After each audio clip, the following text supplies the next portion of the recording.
Praise the lord. Today Bible reading కీర్తనలు 44వ అధ్యాయం 9 నుండి 15 వరకు. అయితే ఇప్పుడు నీవు మమ్మును విడనాడి అవమానపరచియున్నావు, మా సేనలతో కూడా నీవు బయలుదేరకయున్నావు.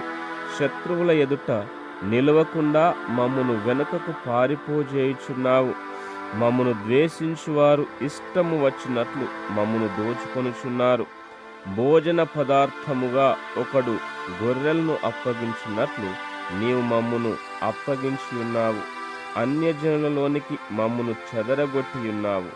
అధికమైన వెల చెప్పక ధనప్రాప్తి లేకయే నీవే నీ ప్రజలను అమ్మియున్నావు. మా పొరుగు వారి దృష్టికి నీవు మమ్మును నిందాస్పదముగా చేసియున్నావు. మా చుట్టూ నున్న వారి దృష్టికి అపహాస్యాస్పదముగాను ఎగతాళికి కారణముగాను మమ్మును ఉంచియున్నావు. అన్యజనులలో మమ్మును సామెతకు హేతువుగాను ప్రజలు తల ఆడించుటకు కారణముగాను మమ్మును ఉంచియున్నావు. నన్ను నిందించి దూషించు వారి మాటలు వినగా శత్రువులను బట్టియు పగ తీర్చుకొను వారిని బట్టియు నేను దినమెల్లా నా అవమానమును తలపోయుచున్నాను. సిగ్గు నా ముఖమును కమ్మియున్నది. ఇదంతయు మా మీదికి వచ్చినను మేము నిన్ను మరువలేదు. నీ నిబంధన మీరి ద్రోహులము కాలేదు. ఆమేన్.